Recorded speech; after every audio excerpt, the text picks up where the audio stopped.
Critical Blast, where pop culture gets blasted.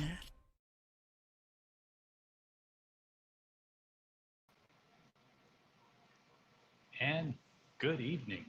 I am RJ Carter, Senior Managing Editor here at criticalblast.com, and we're just going to have planned on having a bit of a chill stream. Sunday night, we just going to have Mike Murphy pop in and talk with us a little bit more about Deepwell as he's finishing up that campaign, and just kind of shoot the breeze about comics in general. And if anybody wants to just kind of jump in the stream, it'll be sort of an open mic thing. We'll be happy to throw the link out there if you want to come in and talk comics. Mike's not here yet. He is on his way. He has sent us a notification. But it's not often that I come on and I'm in a state of outrage. And I've been in a state of outrage since yesterday. So yesterday when we did the LCS guy show, I was already kind of hot on that one. And fortunately, I had some cooler heads in the room with me to help balance me out, which is why it's good to work in a group like that. You tend to achieve some balance that way. But tonight, no, I don't. So it's full outraged RJ. And especially since the news since yesterday afternoon and since last night's show has altered in such a drastic fashion, need to get a little bit of feedback. I'm hoping Mike gets here pretty soon here. It looks like he might be popping in. I am testing out some new Bluetooth headset here so that I can keep my camera phone plugged into power and use a microphone that's better than the ambient mic in the phone, which I was getting a lot of feedback that just sucked and people couldn't hear me. I'm hoping that with this Bluetooth mic, that might be the case. If it's not, then I've got the alternative of actually plugging in a mic, but that requires me disconnecting the power cable until such time as I invest in getting a lightning cable splitter, which would let me use the headset and the power cable at once. You can only use the Belkin brand. If you get any other splitter, it's useless. So, but yes, we are going to be talking about Deepwell and trying to help Mike push that far as he can. He's already got the project funded, but it's in the last couple of days, and we're going to see if we can't hit a stretch goal or three. And in the meantime, we're going to talk about some of the crazy stuff that's been going on in crowdfunded comics, and particularly with Dynamite and the special reskinned books that they've already put out. The Vampirellas that are being rebranded with custom covers that you can buy at a premium by different people. And especially that would be the one by our boy Cecil. Everybody's favorite fat drunk uncle. And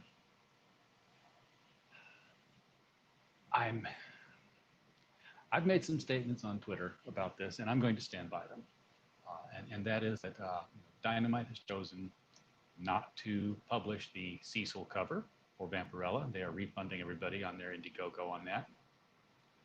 I am not going to cancel Dynamite over this. I like the Dynamite books. I like Dynamite as a company.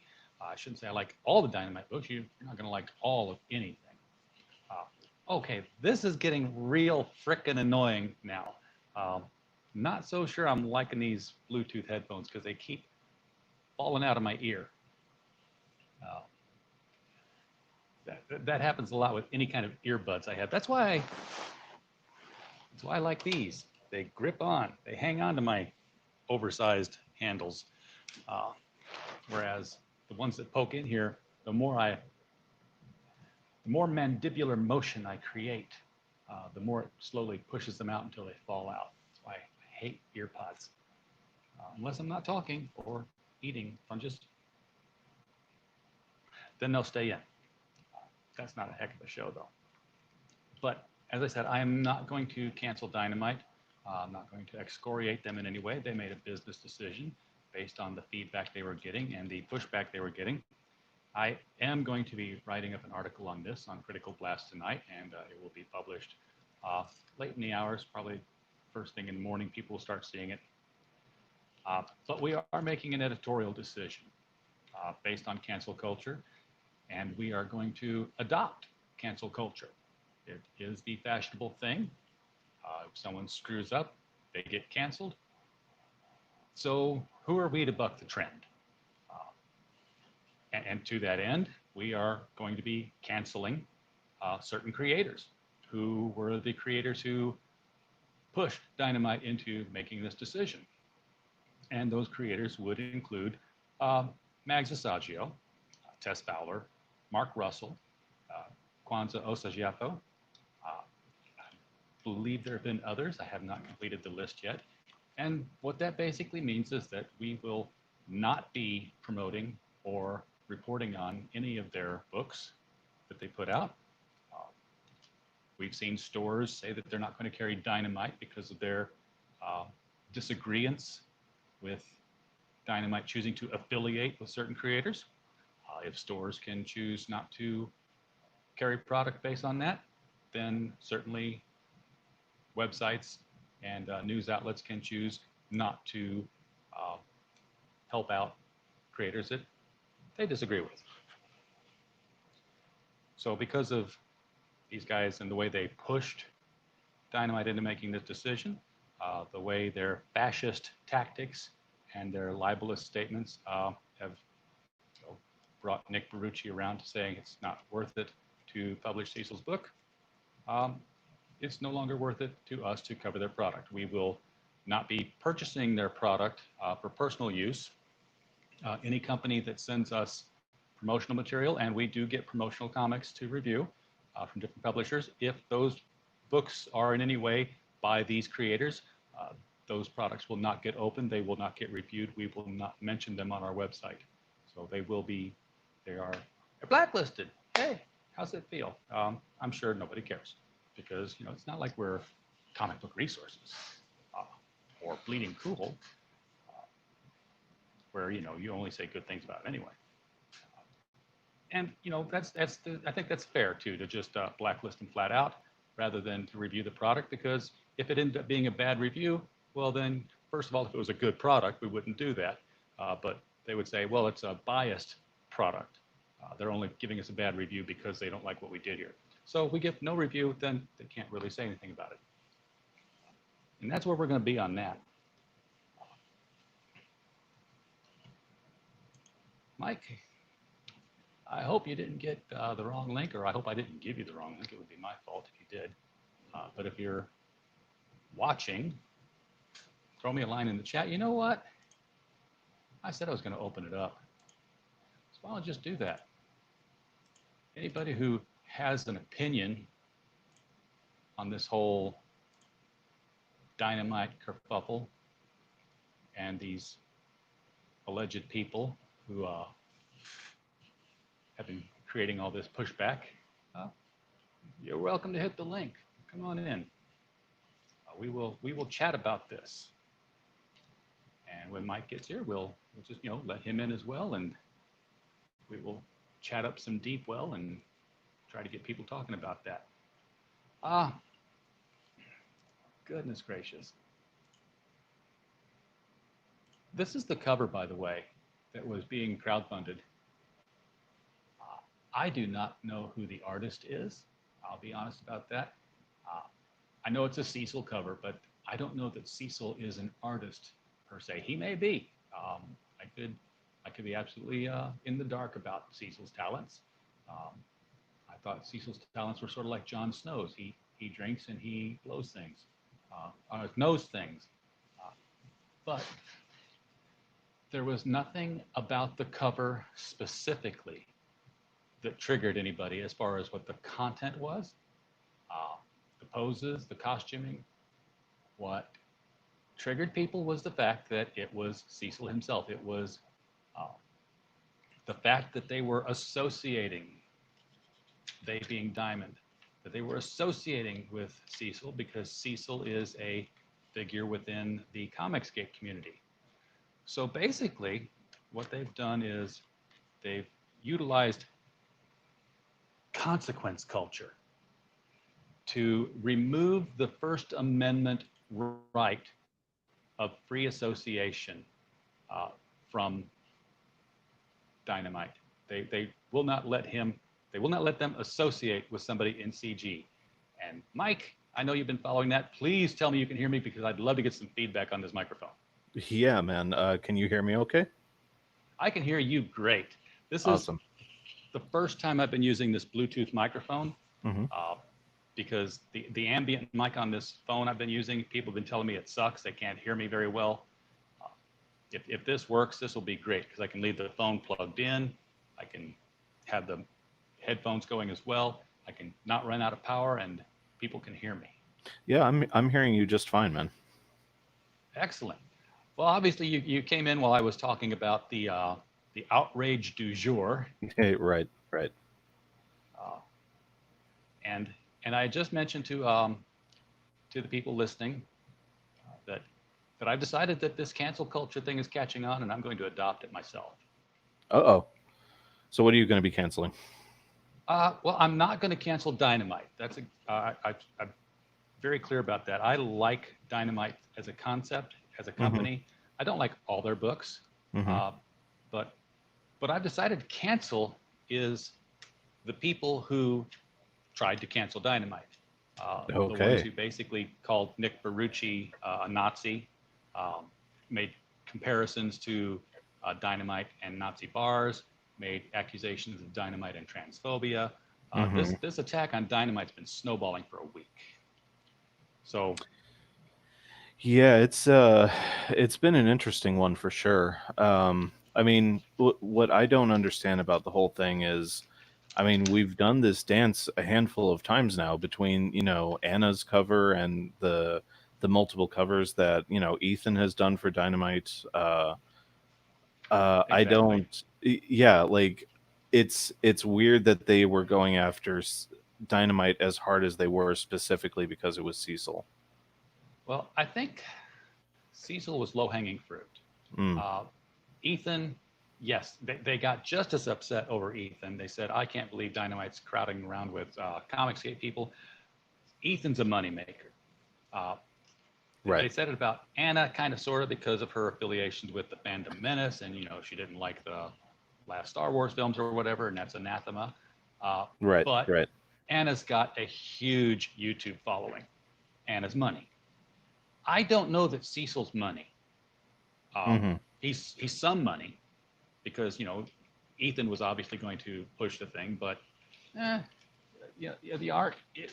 If you're a Cecil collector and uh,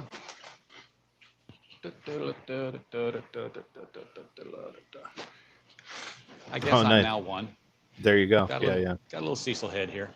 Awesome. Um, it was easy to, and it is sad. This is the second time Cecil's gotten screwed just because he aligns himself with Comicsgate. The first cash grab obviously went nowhere because everybody Yeah, kind of abandoned him.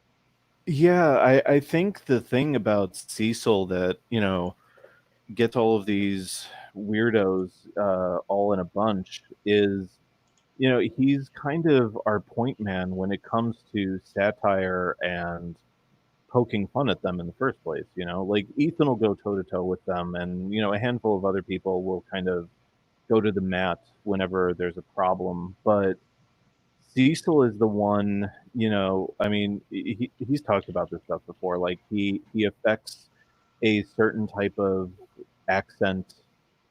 Like his whole shtick is being a parody of one of these people. Oh Uh, yeah, and I think that's what really, really gets to them. yeah. I think that's EVS is the Dean Martin. Your boy Zach is Joey Young. Right. Uh, Cecil is Buddy Hackett. Yeah, yeah, I can see that. Yeah. So, but to that end, because I am a publisher and I have a business and I can make decisions, and I've seen multiple retailers, store owners say we will not carry Dynamite comics now because they associate with CG, and it's been drilled into me that's their right. If it's their plan to sell more books to people by reducing the number of titles they carry, good luck. Uh, Right. Maybe Right. the people that weren't buying comics will now come in to buy comics because they're not selling certain comics. Uh, but since that's a valid business plan, criticalblast.com will not review any titles created by these people who were trying to put Dynamite out of business. Uh, that way, like I said, if it was going to be a bad review, then it would just be looked at as bias. They'd say, Mm-hmm. well, they gave it a bad review because they didn't like what they did with Dynamite, because they're pushing too much with CG, which we review everybody's books. We review very few CG books because guess what? You don't get review copies of CG books. You've got to buy those things, and they're Right. expensive. Right. Right. Uh, but anything by Kwanzaa Osajefu, uh, anything by Mark Russell, anything by Tess Fowler, anything by Mags DeSaggio, we're keeping a list. We're not going to review their product. We're not going to promote their books. Well, I mean, one good turn, right? I mean, I think fair is fair at this point. I think so. I'll tell you what book we are going to promote. We're going to promote Deepwell. Oh, well, thank you. Thank you. Because, and this is going to be a drinking stream. So Okay. it's my first drinking stream. This could get dangerous. So how well is Deepwell doing now? I know you've already met goal, but what are we Yeah, coming up on stretch goals here? we're doing great. We're less than 300 away from our first stretch goal, which is going to be a sticker of the Gray Devil by 6 a.m. Comics, free for every backer. Very cool. Now, Gray Devil is, of course, the masked Avenger character that people can see in the background there. That is correct. He's got his COVID mask on. Yeah, yeah. It's all a prequel to current day stuff. Oh, and what's the what kind of feedback you've been getting from your backers on that? Are they excited? Or Oh yeah, I asking, hey, mean, when are we going to get it? yeah, like the first time I was on with you, we were in like the early stages of the campaign, and like I think we even talked about it a little bit. There was that whole thing of like, oh, okay, well maybe it is, maybe selling westerns is kind of a tough sell. But thankfully, over the past month and change, we've found our audience, and we had to extend the campaign, but really, we only needed to extend it by about 2 days before we hit our goal. And so these last like 18 days or so, we've been just focusing on stretch goals and more promotion. And yeah, we've got about 3.5 days left. And from now until Thursday, I'm going to be promoting as heavy as I can just so that we can close out on a nice big number. Yeah. Well, that's what I want everybody to do who's crowdfunding. I want them all to have success. And because the more success these crowdfunded people have, the more all the right people hate it. Yeah, of course. Yeah.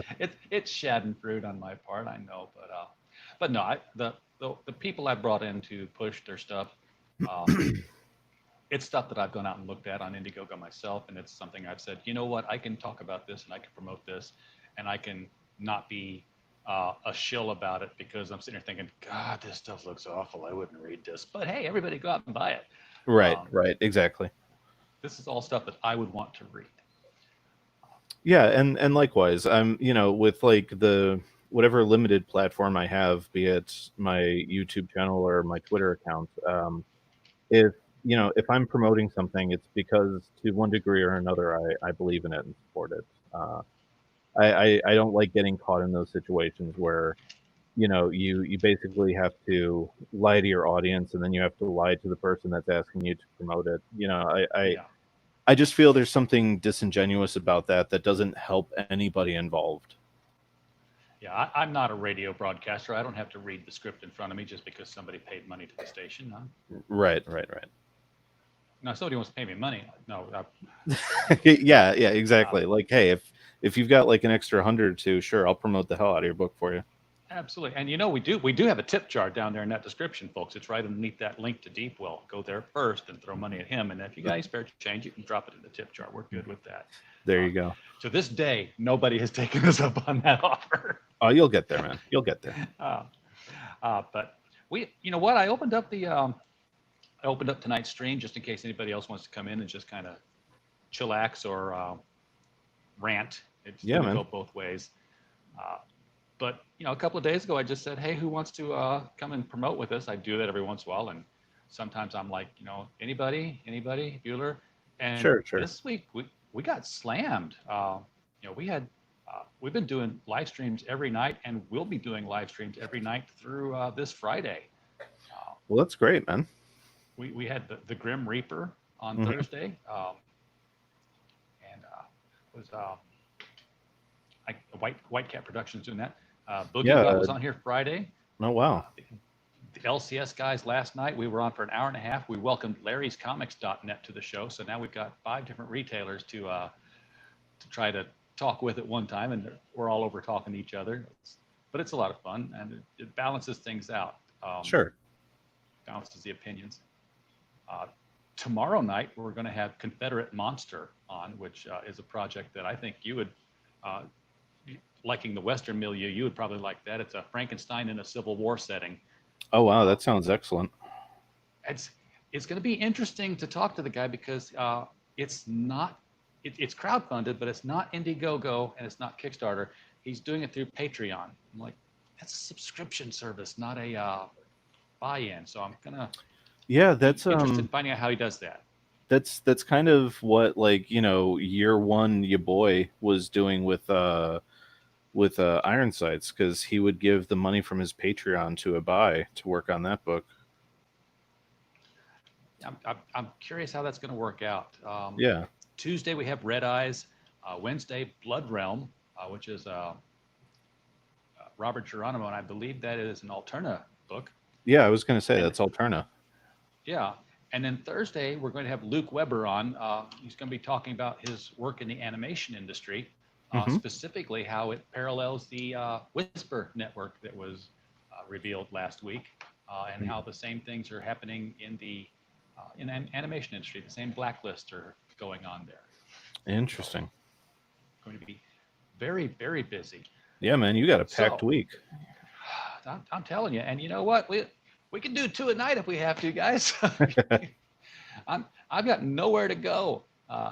This COVID thing, I work in the electrical industry, electrical supply industry, and they're Hmm. like, everybody go home until this is over.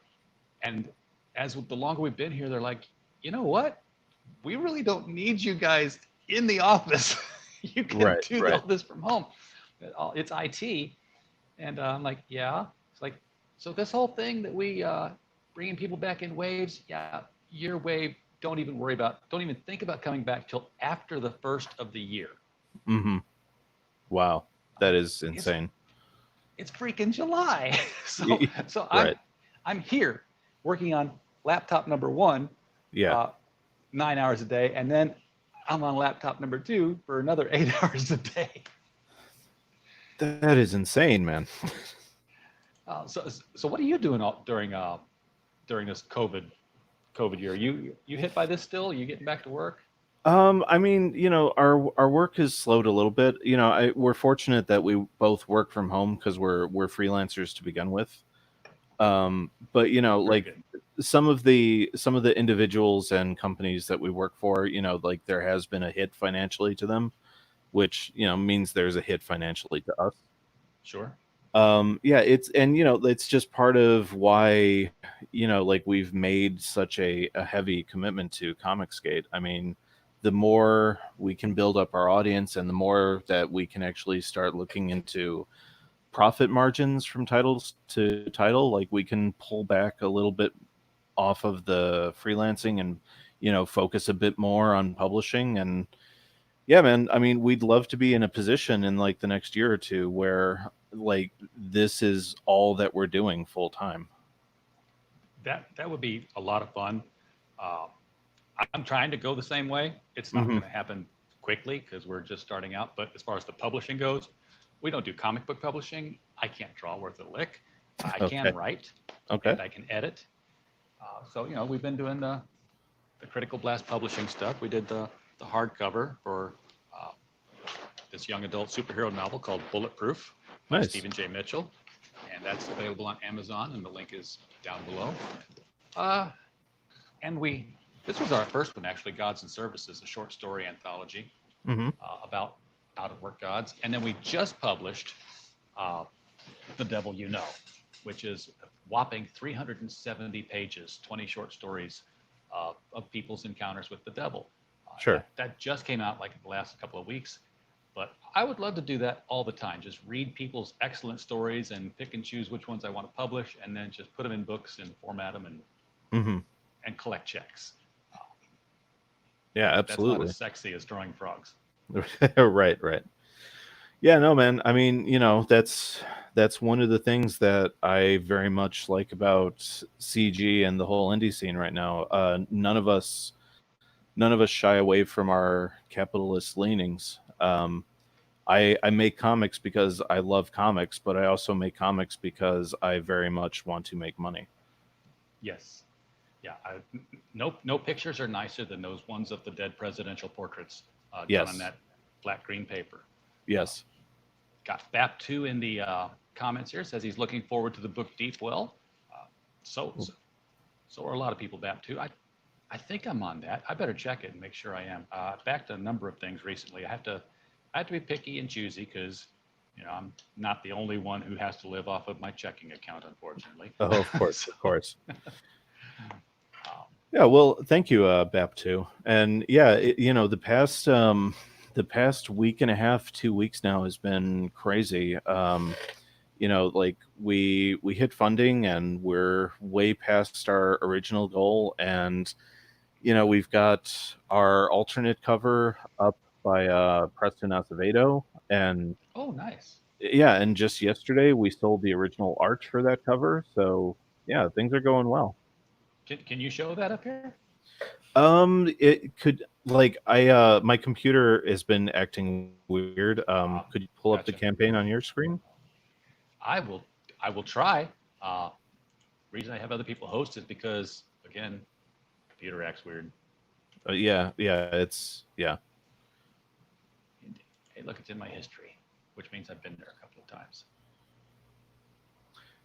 And I see someone in the chat asking, yeah, about God's Fear Me. God's Fear Me is going well. We posted our July update. I'll be posting an August update. We're still hopeful that we can begin fulfillment by late September. We've hit a few production snags, but hopefully they're ironed out at this point. And yeah, like as soon as fulfillment is over on that, we'll be launching a leftovers campaign, just like we did with Samurai and Dinosaurs. Now, by leftovers, you mean leftover copies, or you have a new title called Leftovers? Oh no, no, leftovers of the first printing of God's Fear Me. Gotcha. Because there was a television show called The Leftovers. I'd like to There, see there that. was, I believe, that was a Lindelof show, the Watchmen guy. Yeah. Yeah. All right. The page is coming up. It's just slowly loading. There's Yeah, I'm Lee I'm in Acevedo. I'm in the same boat. If there's an issue, I can try pulling it up on mine. Well, I have a Mesozoic laptop here. Oh, okay, That's okay. that's my issue.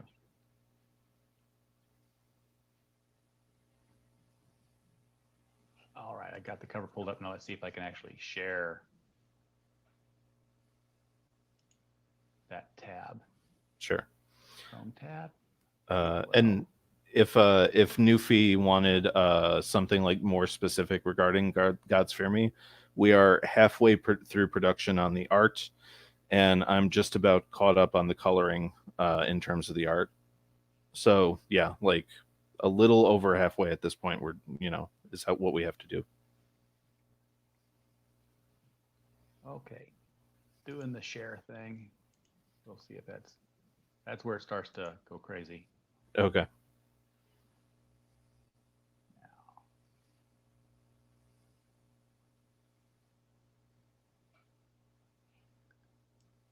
Yeah, my mouse has got to catch up now. Okay. Oh, everybody go out and buy about 100 copies each of The Devil You Know, and then, RJ can go out and buy a new computer, and it will be something that will be worthy of streaming a show. Ah, you can wait for the page to become responsive or exit. Well, I think I'll tell it to wait. All right. Let That's me always let me fun. try on my end. Hang on one second. See, I have no problem bringing the page up any other time, but what happens is StreamYards uh, takes up all the processor. Gotcha. Gotcha. Share.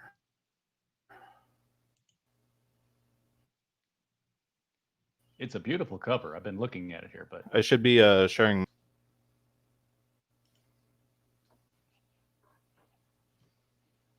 Just let me know if it's coming through. yeah, I see nothing is coming through right now, so I'm going to bring the page down and bring it back up here, and then we'll.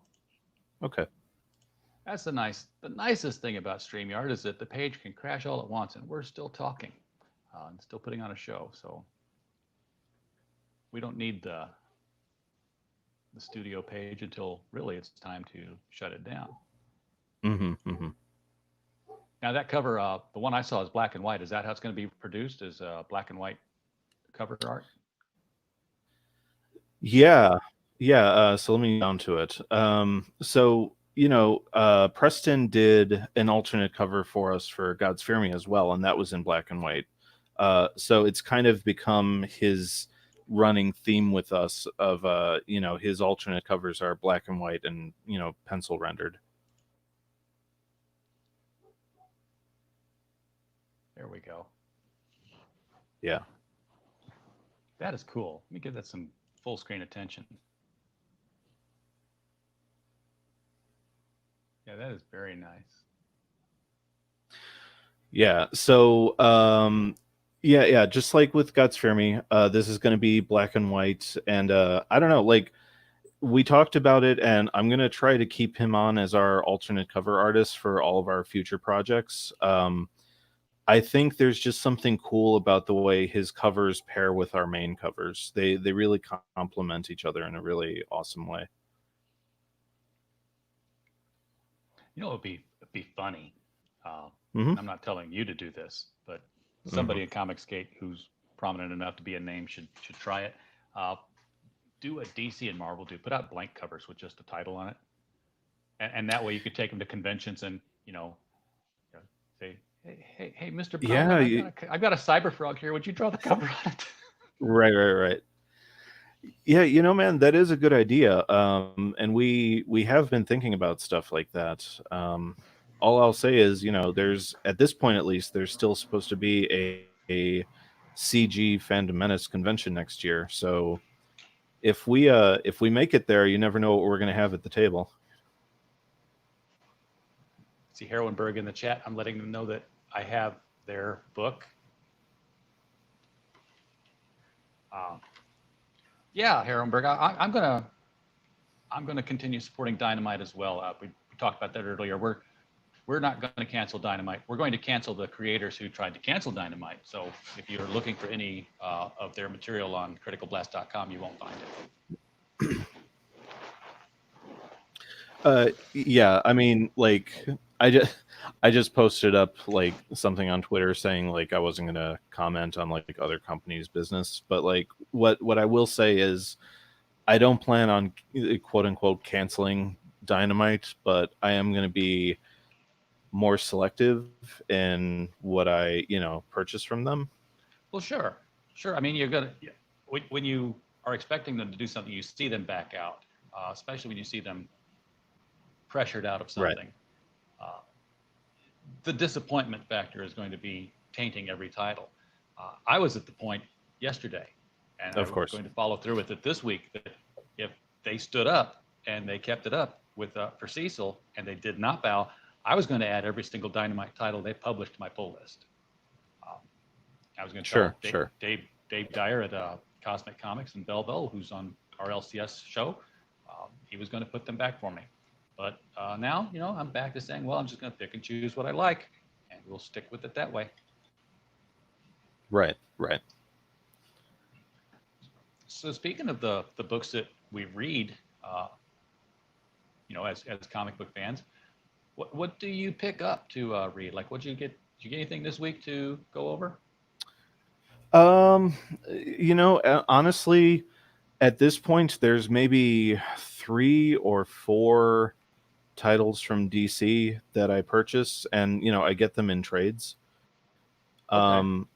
So the truth is, no, not really. I got in the mail Mary Boys 1 and 2. I have to sit down and read those. Very nice. And I'm almost done with Micah's book, Englewood, and that's been really enjoyable. Okay, so a lot of the stuff that you read in floppies is pretty much the CG stuff then. Yeah, like I have a limited budget. Like every 2 months, I try to pick up new stuff, Yeah. and honestly, most of my budget these days is going to CG campaigns.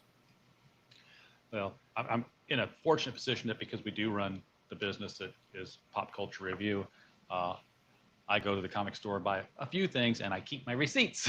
I turn them into the Nice, IRS. I'm like, nice, yes, this yes. is to purchase review material. One of them is from somebody we had on the show recently, Heroinberg.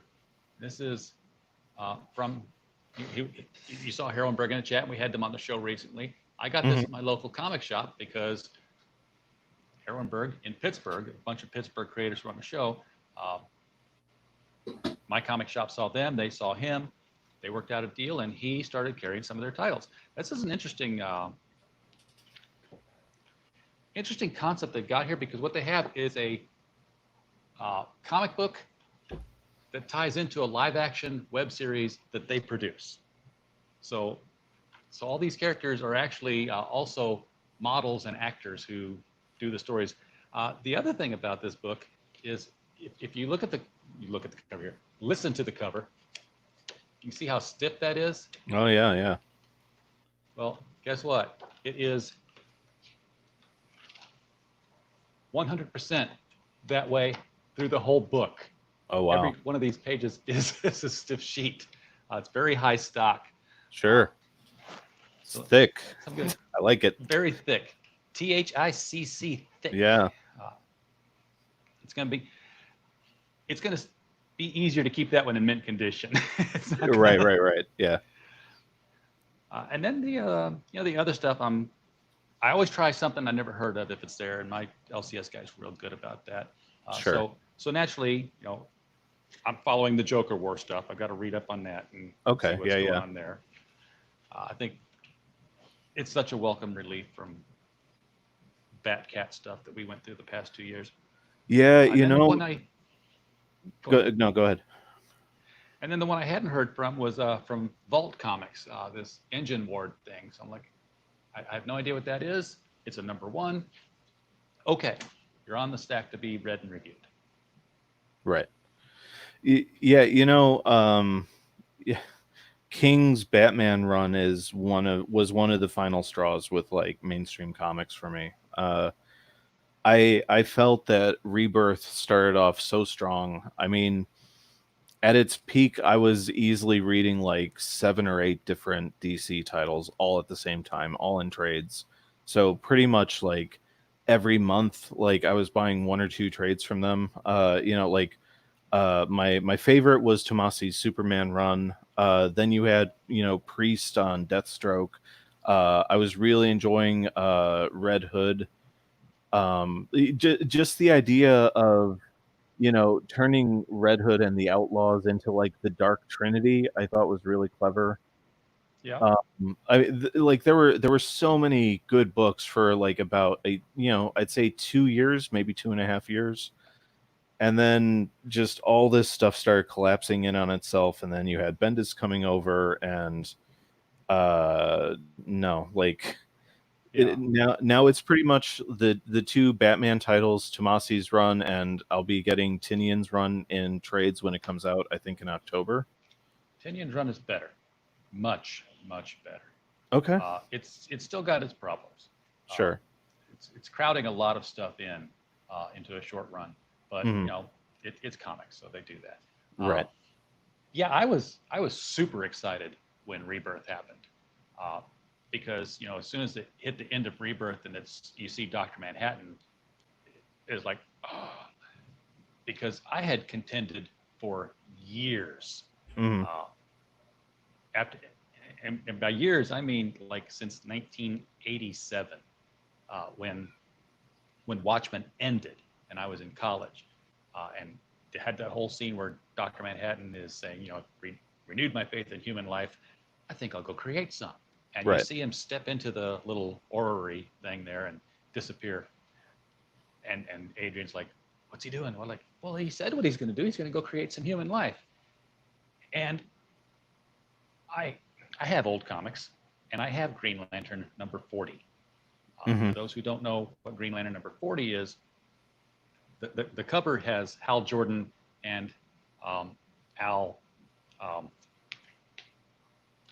the original Green Lantern. Don't get old; it sucks. But it has them on the cover fighting each other because they're both on Oa, and Hmm. they're.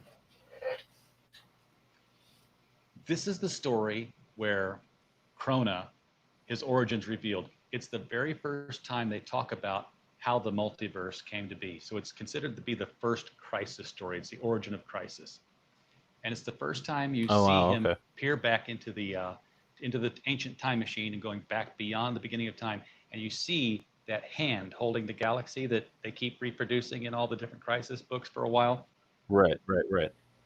and it's the same electric blue pale hand color as Dr. Manhattan's. And I Mm. always said that's what happened. Dr. Manhattan left the Watchmen universe and created the DC universe. And I think that's probably where they were trying to go at one point. But DC has a problem with, they don't have a problem with writers. They have talented writers, but they don't have any editorial. The, the editors don't bring the reins in. They don't group edit to keep things consistent between all the books and in the universe. Thank you, Mm-hmm. Alan Scott. I'm sitting here going Al. I'm going Al Pratt. No, that was the Atom. Alan Scott. Thank you, Marvin Wynn. I hate having names right there on the front of the cerebral cortex that you say like 20 times a day in the course Right. of Right. being a comic geek, and suddenly it's not there. It's this. I killed that brain cell specifically. Uh, yeah, man. I mean, look, I picked up the two Doomsday Clock hardcovers, not so much because I was thrilled about the story, but it was kind of for me the whole like watching a car wreck thing, mixed with I wanted the two relics of like what finally killed mainstream comics, because like there's so much potential with Doomsday Clock. Like sure you're gonna get like the Alan Moore purists who are like, oh, it's just like crapping all over his legacy.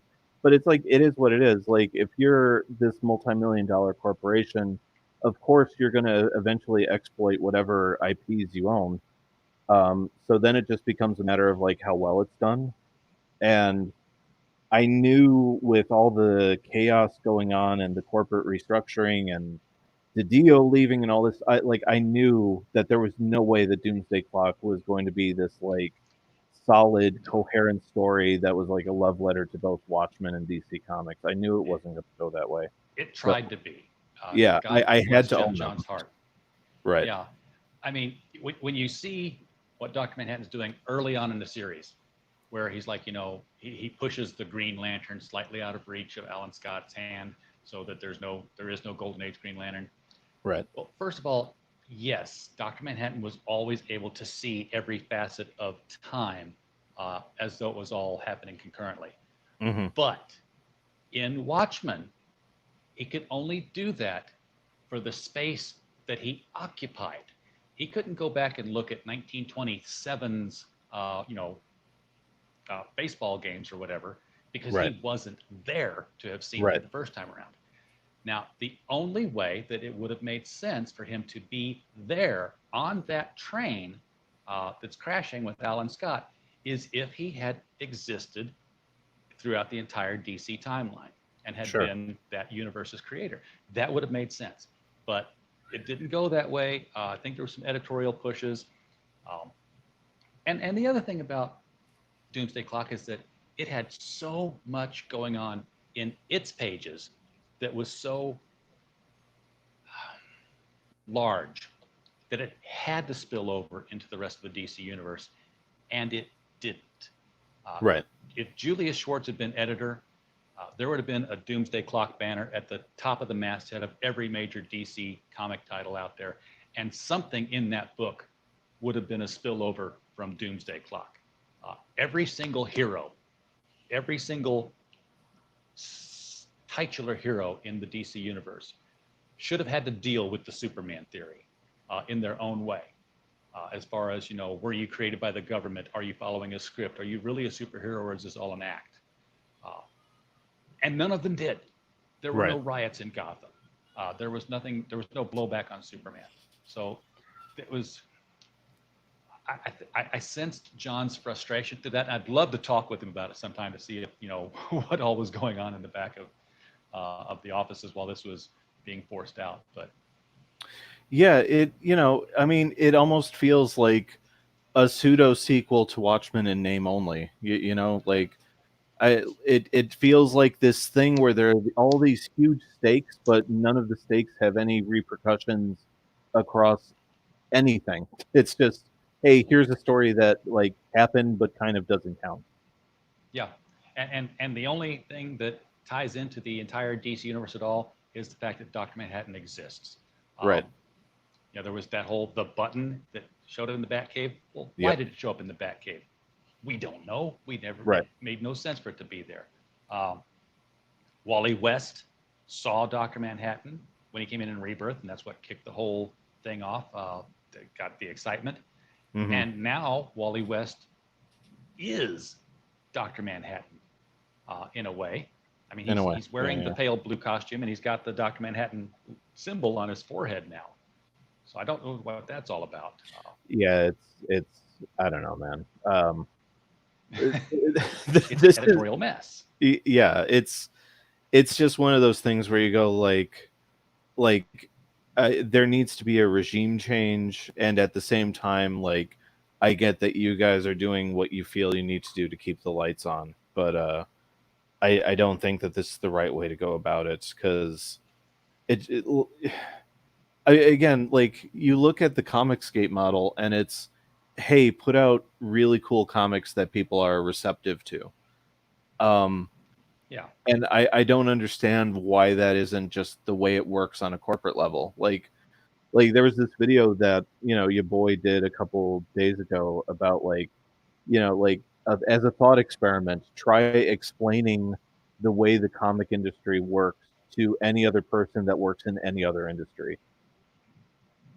Um, and you can't. Like you start, Yeah. like you said, like you start with, well, there's one point of distribution, and the entire corporate structure is built on a whisper network, uh, and it's like it's like 80 plus years later. Like, how is this house of cards still standing?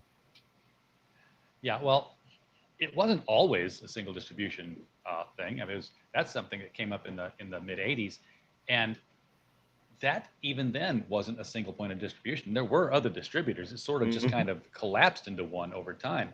Right. There was a period of time where the comic shops opened and they were like, yes, we're just going to be comic shops. It's going to be direct to here, Right. brand new idea.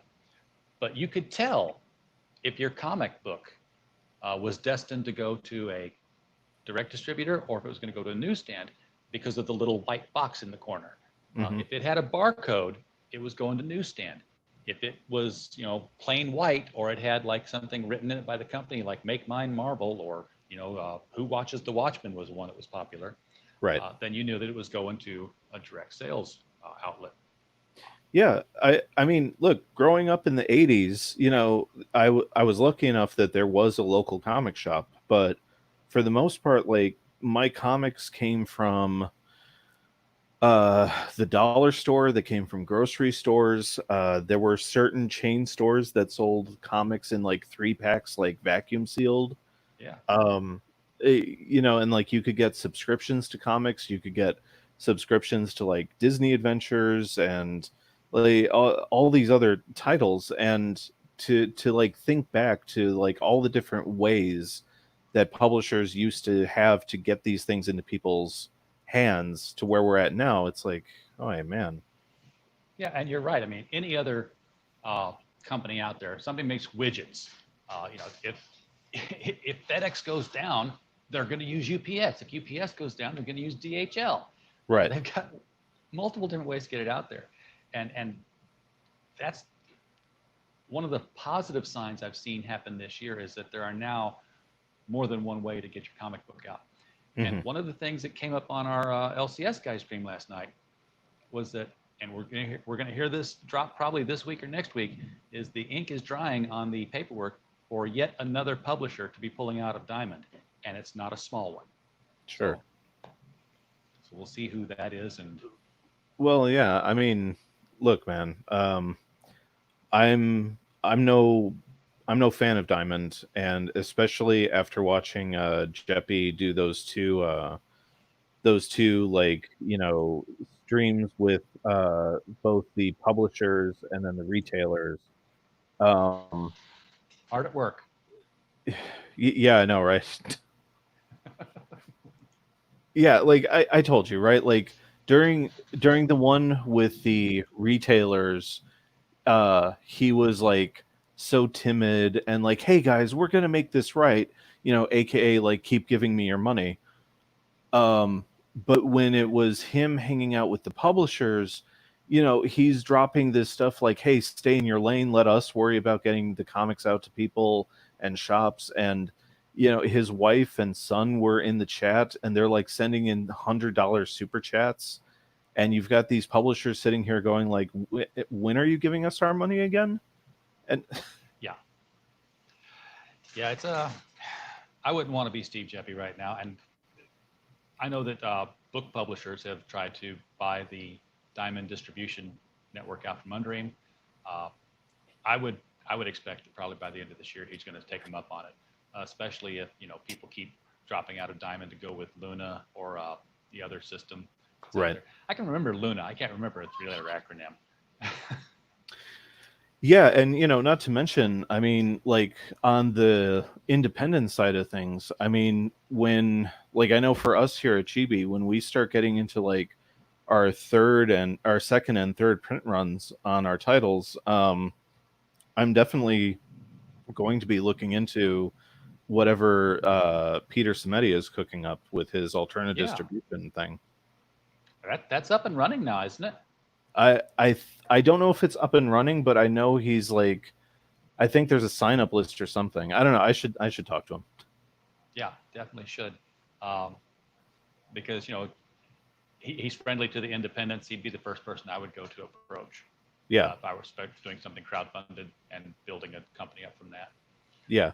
I mean, So we like the idea of like our first printings are exclusively for the backers, but when we get into those second printings, and even like third printings, that's definitely going to be like, it's going to have the price on the cover, it's going to have the barcode, the UPC, the ISBN number, and it's going to be designed to be distributed on a national level. So yeah, you he's want kind those in of, stores. yeah, he's a number one who we're going to be talking to. Oh, well. So now wait a second. Did you say But the crowdfunded people get their books first, and then the print? I thought Walmart got their books first, and then the crowdfunded people got them sometime. Whenever we get around to oh, you're not going to get me to throw shade at people I know. it. I like Mitch, and I do that. I tease with love. Yeah, I mean, He didn't like, have a choice. yeah, like I know I've said this much publicly. Like if I was in his position and an opportunity like that happened, I don't know that I would have done anything differently, but I understand both sides and I sympathize with both sides of Yeah. the issue. I mean, he had 3 titles that were not being crowdfunded. Showed them to Walmart. Walmart said, well, "What else you got?" He's like, "Well, I'm crowdfunding this," and we're like, "Well, give us that too." Right. It was a deal breaker. He had to pretty much do it, um, and I hope they paid him a huge chunk of change.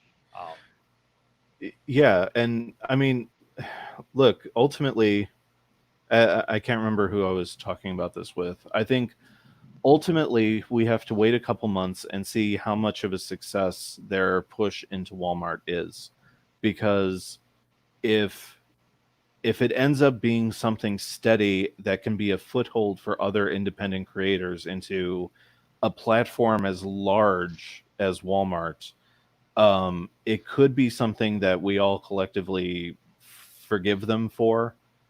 Yeah. Um, but at the same time, yeah, like, look, I am a Red Rooster backer, and I want that book. I bought the first issue at Walmart just because I bought the first issues of all of them at Walmart just to say that I had them. Um, but I definitely do want what I paid for, and I understand other people who feel the same way. I think what you're going to get is more of a trade paperback version, isn't it? Yeah, and again, I'm a trade guy, so ultimately that's what I want anyway. So if it means waiting another 5, 6, 7 months before like that thing is in my hands, well, like, I've waited this long.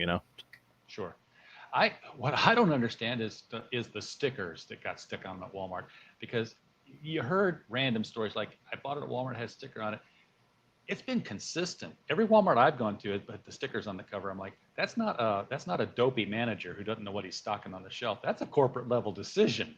Right, right. Yeah, I mean, look, thankfully the ones that I've had to peel off at least are like kind of a soft stick that don't leave any residue or don't tear. Yeah, no, um not the same here. I'm sorry to hear that. Yeah, like, I, I I've don't. uh, I've got the oil stains on a copy of my Nora Saga that has collected dirt, Oh no.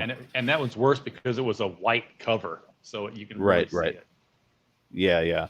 I don't know why they didn't just like design into the cover of the UPC and all that. I don't know why they didn't do that. There is a UPC on it. There's a price on it, but Walmart, in their infinite wisdom, just stuck a sticker on it. Now I know Mitch has gone to them and say, "Hey, stop! This is not a magazine. This is Right, a right, collectible book.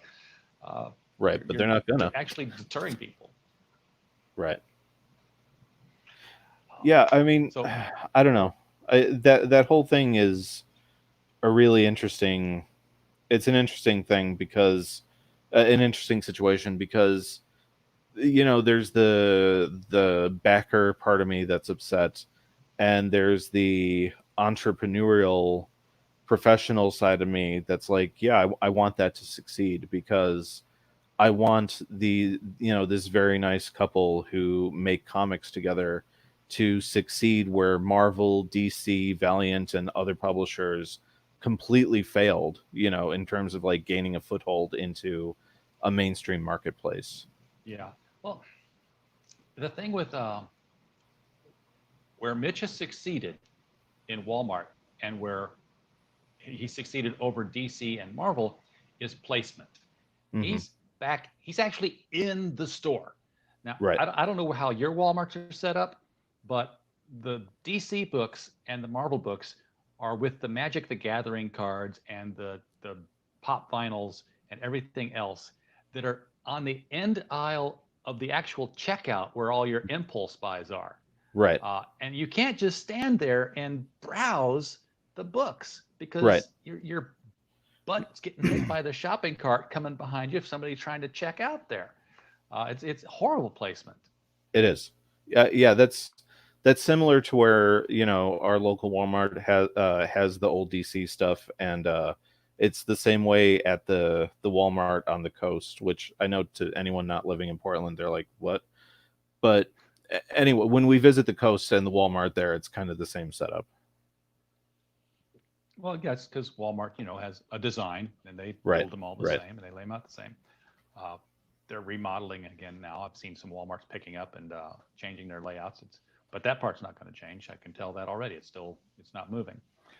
Uh, but yeah, Mitch had to make a business decision that was best for him and still fulfill, his fans' needs. I'm hoping, just like Nick Barucci, bringing it full circle, had to make a business decision for Dynamite based on the complaints he was getting from retailers and creators. So we'll see what happens. Yeah, I mean, I don't know that it's the speaking of the whole Baruchi thing, like I don't know that that's the decision I would have made because I don't know ultimately that the people complaining the loudest on that side of the aisle actually buy Dynamite product. Yeah, Um, I wouldn't have made that decision.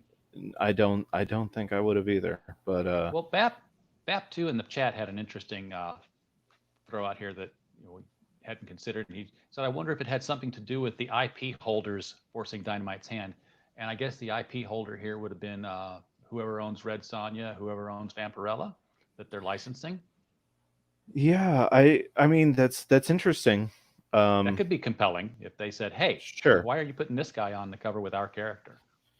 sure, but I don't know because at the same time, like someone at Harris or whoever holds the actual copyright for Vampirella, and likewise with Red Sonja, like someone who stamps the checks, so to speak, had to have been told what the cover was and the context of the cover, and they had to have And signed why off he's a on it bad man. before. Right, Right. Well, they could have seen, hey, this is an independent creator. Here's his cover. He does outrageous comedy kind of things. And they probably signed off on the cover because, again, there's nothing wrong with the cover. sure. Uh, but I would think that it's a very strong possibility that some of these I hate saying that some of these SJWs because it just becomes so generic now. But some of these harpies and harridans uh, knew who the crowd who to contact at the IP holders. Called and said, "Hey, did you know that you've got this yada yada Nazi, yada yada transphobe, Right. very dividing personality on the cover with your properties, and that's making your properties look like they agree with that." That might get them to call back up and say, "Hey, what are we doing here?" Sure, sure. I mean, I don't know. Like, I It's think conjecture. ultimately, right. It's I mean, it's all hypothesis at this point, and it's like I think ultimately what's going to come down the road for Dynamite and Baruchi is they are going to have to make a very serious decision as a company because they've done this dance like I don't know 5 or 6 times now where like they kind of sort of are like, hey, Comicsgate is okay, and then they immediately get pushed back and they say, oh no, okay, okay. um Given the state of the industry, given the state of the direct market, and where the readership seems to be going, I think, look, not to be crass about it, but I think they're going to have to shit or get off the pot at a certain point. I agree. Um, what I would suggest is let these people who complain do their boycotts. They weren't buying it anyway. That's the point. They weren't buying it in the first place. Right. Um, and the people who say, "Well, I'm not going to work with Dynamite anymore," their contracts were coming to a close. They were already leaving. Like Right. Perch said, this was not exactly a heroic moment for them. Right. Uh, Yeah. if I were It's like Comicsgate, it's like don't worry, Mark Russell. They weren't going to hire you anyway. yeah, if I were a Comicsgate person, what I would do is I would buy Dynamite books religiously from Mm. here on out. I would photograph them. I would tweet them. I would tag them, and I would put a hashtag comic date on it, and I get them barraged with the facts that you buy the books. Saying you're going to not buy the books, they've got nothing to gauge that by. But if you start showing them pictures of receipts, and they know that you are a buyer, and then you say, I support something, they're going to see that the thing that you support gets put out. Yeah. I mean, so the thing that I've been thinking about since I first heard the news this afternoon is not to get not to get too political, but maybe 8 or 9 years ago, um, what's the name of the guy that wrote Ender's Game?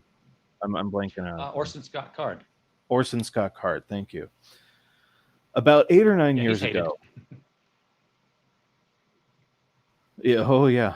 Ties into this story. So 8 or 9 years ago, one of his properties gets optioned to be turned into a video game by a very small studio, and the small studio hires Peter David to write the script for the game based off of the source material.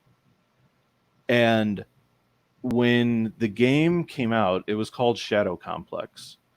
When the game came out, it got this wave of backlash because of, it being tied to Orson. And the thing that I keep coming back to is Peter David's only response to the entire situation was, well, maybe I don't know that reacting to Orson's intolerance is with more intolerance.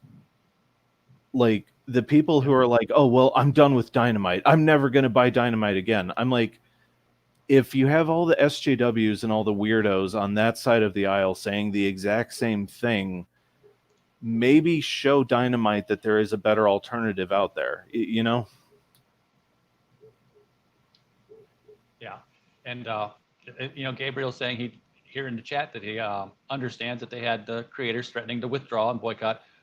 Gabriel, the thing about the creators withdrawing was that both of the creators who are withdrawing, Mark Russell and Carla Pacheco, they were at the end of their contracts. They weren't getting another contract, and they fulfilled their work. So they didn't leave in a lurch or anything.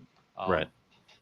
Again, this was not a Hail Mary on their part that left Dynamite lurch. Dynamite already had other plans.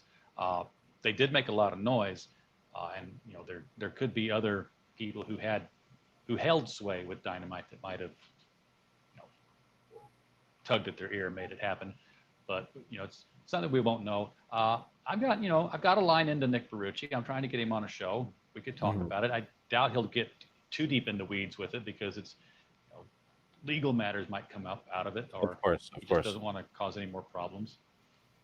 He's probably had enough headaches for the weekend. He could probably use a couple of beers himself right now. And I hope he's having some. Oh, I'm sure after a day like today. Yeah. All right. Well, we are closing in on our hour, and want to remind everybody in the chat that Deepwell is on Indiegogo. It's going to be closing out on Thursday. It's already met goal, but we're trying to get it to that last $100 or so to hit that next stretch goal. And that, you want to remind them what the stretch goal was again there, Mike? Yeah. I'm going to be updating the campaign page tonight with a list of like 3 or 4 stretch goals we've got in mind. But the first one up is we are less than $300 away from a sticker to all backers of the Gray Devil designed by 6 AM Comics. Excellent. And you get that alternate cover there by Preston Acevedo, which just looks fantastic. So everybody hit the link in the description. Go out there to check out the Indiegogo for Deepwell. And if you haven't backed it already, do back it. If you have backed it, throw on a perk. Bump that thing up. One thing that the people in CG do know how to do is to meet a financial goal and contribute to things. Jerry Lewis would have loved us back in the telethon days. I know, right? We are a telethon's best friend. We are. If you've watched Jerry Lewis telethons, you know how to run your crowdfunding campaign. It's just constantly get in front of a mic and talk it up and say, send money. And yeah, people will do it. Yeah. I mean, the turnaround that we've had from like the first 2 weeks of the campaign till where we're at now has been incredible, and I'm so grateful to the entire community. Yeah, the last week is always fun. The last 2 weeks or so, that's when people start saying, "Oh, look, it really is going to happen," or "Oh, I waited to see what the stretch goals were going to be because I really want to get those things or add the perks on." For sure. I like to see the perks at the end, rather than say, "Oh crap, I've got to go in and add something now." But yeah, we have reached the end of our chat. So, Mike, it's been a pleasure having you on here again. And next time you got a project out there, hit us up. I'll be sober and maybe not so pissed off about something, and likewise, I'll know exactly what I'm talking about. It's right, everybody. It's been a pleasure. Same here, everybody. Thanks for coming, and stay tuned for our closing comments. Thanks for stopping by for another Critical Blast video. The internet is a big place, and we know there are lots of other places you could be other than here, and we appreciate you being here immensely. If you enjoyed this kind of content, we hope you'll return for more. If you click the subscribe button, you'll get a little notification of when we produce new video content. If you would like to help the channel out, there are many ways to do so. Just visiting our main hub, criticalblast.com, will do wonders. But if you're more of a show me the merchandise type of person, there are links in the description of this video to our t-shirt shop, as well as links to Amazon for the books we publish under the Critical Blast Publishing imprint, including the urban fantasy anthology Gods and Services and the YA superhero novel Bulletproof by Stephen J. Mitchell. Thanks again for visiting this video. We hope you had a blast.